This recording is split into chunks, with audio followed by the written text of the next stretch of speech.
Hi, my name is Ben Hurt. I'm an academic advisor in the Office for Advising, Career, and Exploratory Studies, and we call ourselves ACES.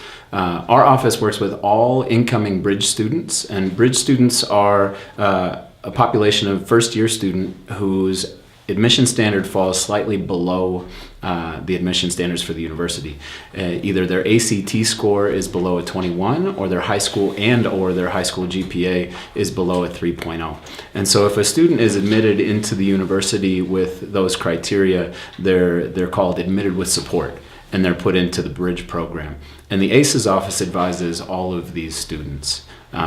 I've worked with the Bridge program for the past 6 years in various capacities, and so I've seen these students in a lot of different contexts, in a lot of different situations.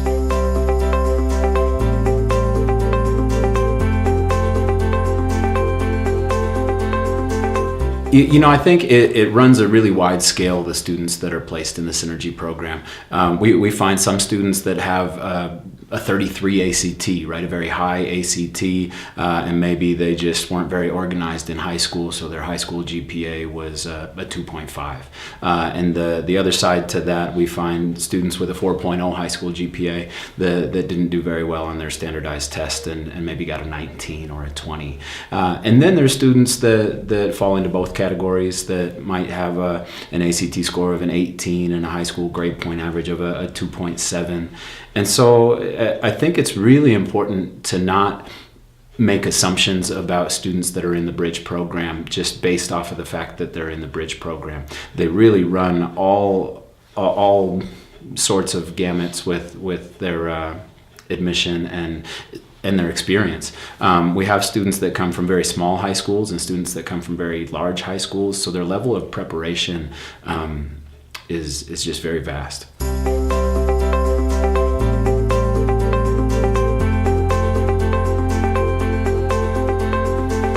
Sure, yeah, the main aims of the Fall Bridge program are to give these students a community. And that's really the best part when I'm talking to a prospective student and they ask me about what's the Bridge program and why should I do this. Really my selling points are the smaller class size. And so the Bridge students get in a first-year seminar that's specific to the Bridge program that they choose the topic of, and there's 18 students. It's capped at 18, as opposed to the general student population's first-year seminars capped at 24. And that difference of 6 students is huge, just with the instructor-to-student relationship and ratio, but also the cohort dynamics that are built within that class of 18. And that's what we find when we survey these students at the end of their first term. Really the big things that they get out of the Synergy program are community with other students.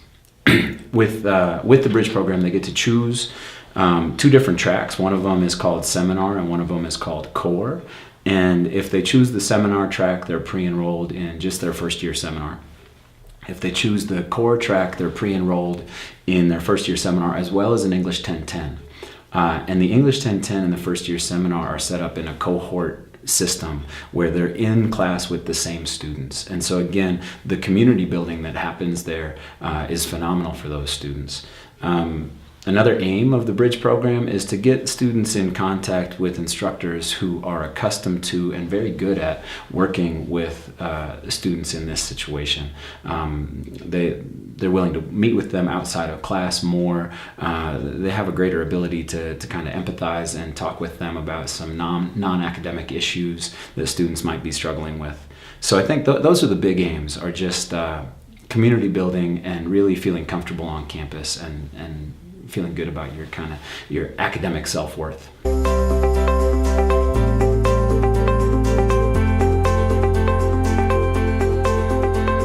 Sure, yeah, it's pretty exciting. Recently, the ACES office has started acting as the primary advisors for all students in the Bridge program.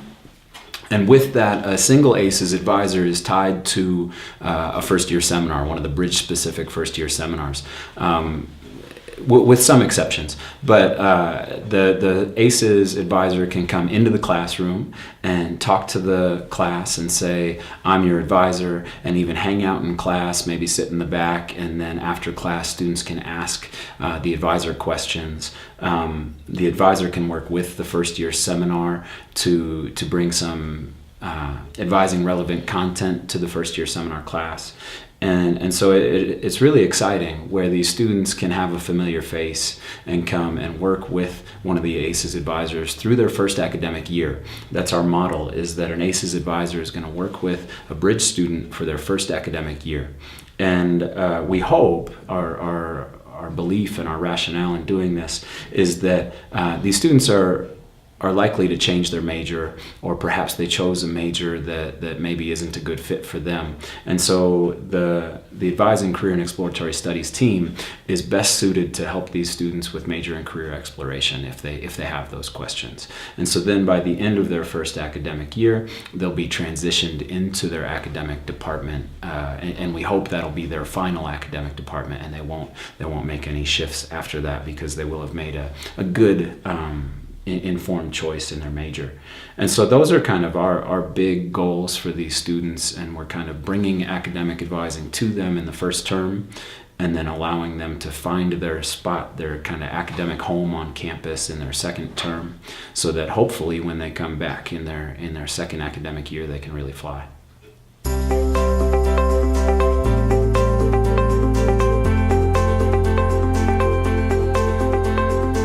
No, that's a common misconception, and really, especially with prospective students, they think that this program is going to be cumbersome, that it's going to be really daunting, and it's something that if they can opt out of, they're always searching for a way to opt out of the Fall Bridge.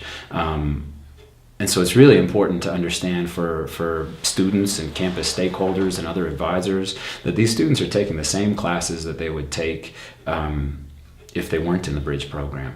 It's just more community-based and smaller class sizes.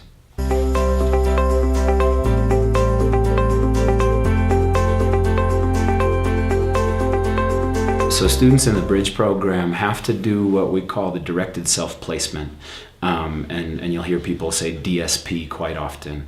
And it lives inside of their WIO records, on their admissions checklist, near the MMR verification, the enrollment confirmation.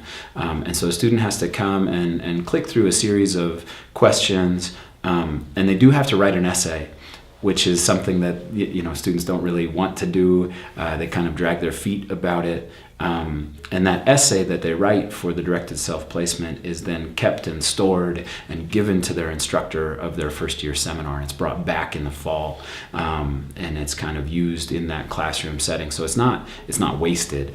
And so then after the student goes through the DSP, the final part, that they select whether they want to do the core or they want to do the seminar. And then they're offered a selection of choices for the first year seminar with course descriptions, and they can choose which one they want. They can prioritize and say, this is my first choice, this is my second choice. Once they've done that, the Learn program on campus, which sponsors the Bridge program, then enrolls them in their first year seminar. So that's another advantage to the program, is that students in the program are administratively enrolled in their first year seminar, and if they choose the core, they're enrolled in their English 1010. So even before they come to orientation, or if they don't come to orientation, they're in those classes.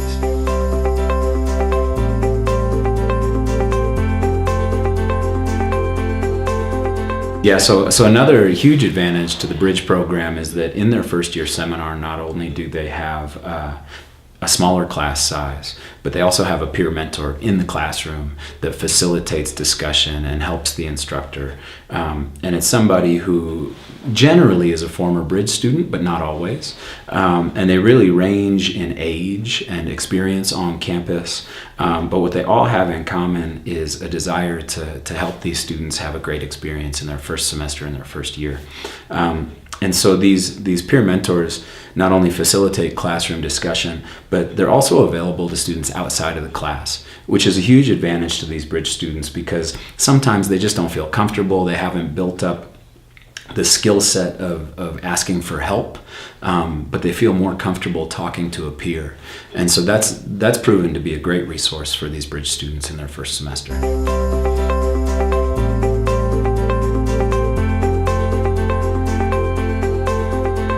Well, so a new development in the Bridge program is that if students choose the core, there's also a class in the spring that they can opt into, which is a really cool program. It's a continuation of their English 1010. The class is called English 2015, and it's even the same instructor, which is a wonderful situation for some of these students who need to kind of get either caught up or get advanced with their writing to a college level. So they can have the same class with the same teacher that's kind of stretched into a year-long system of English 1010 plus English 2015. And the English 2015 also counts as a USP Com2. And so that's a huge advantage for these students too. Now, if they have a Com2 embedded in their major, they can opt out of the 2015.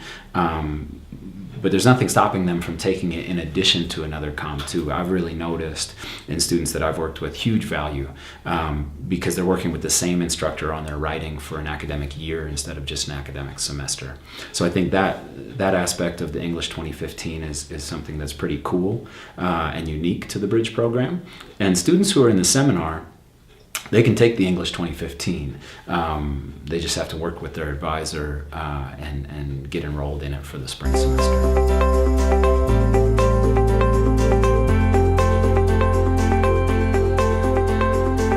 So in their second academic year, Bridge students don't have any course requirements, but there are opportunities. And so that's something to note too, and students ask me quite often, what Bridge classes do I have to take? And they don't have any more Bridge classes to take. However, there's a second year scholarship for Bridge students that's not hard to obtain. They just have to write a quick essay and apply for it. And I mean, it's not a huge amount of money. I believe it's $500, but it's great. It could pay for books. And so there are opportunities like that continue throughout their time on campus, even though they're not coursework, they're not academic classes, but they're great opportunities. With that, students can do the peer mentor program, and they can apply to be a peer mentor that comes back and sits in the classroom with the Bridge students in their first semester.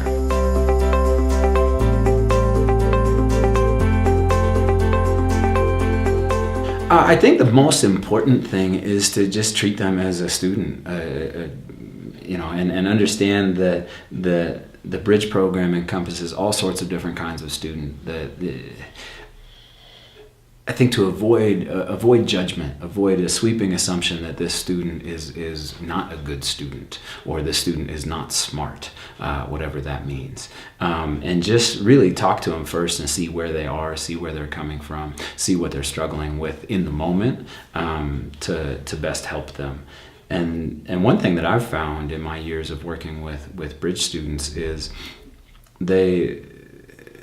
they're certainly capable of doing everything the same as other students, sometimes more so. They're just facing other life challenges. And so talking to them about their other life roles and seeing what else is going on and talking to them about the balance between school and other things that are happening in their lives.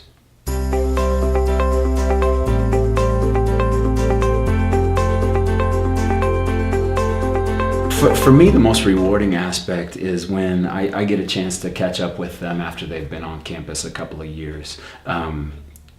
Because that gives them a little bit of time and a little bit of perspective to really see the value that the Bridge program gave them. I think when students are in their first year and their first semester for sure, they really don't know. And they don't know what they're getting out of it. It's just something that they're doing.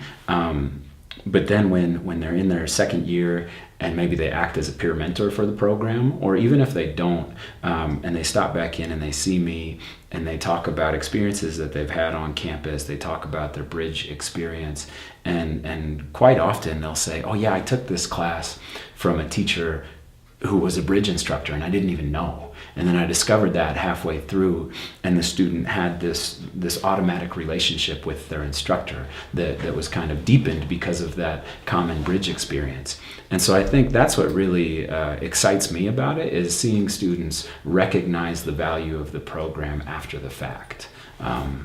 Because I think it's hard for them to see the value when they're in it.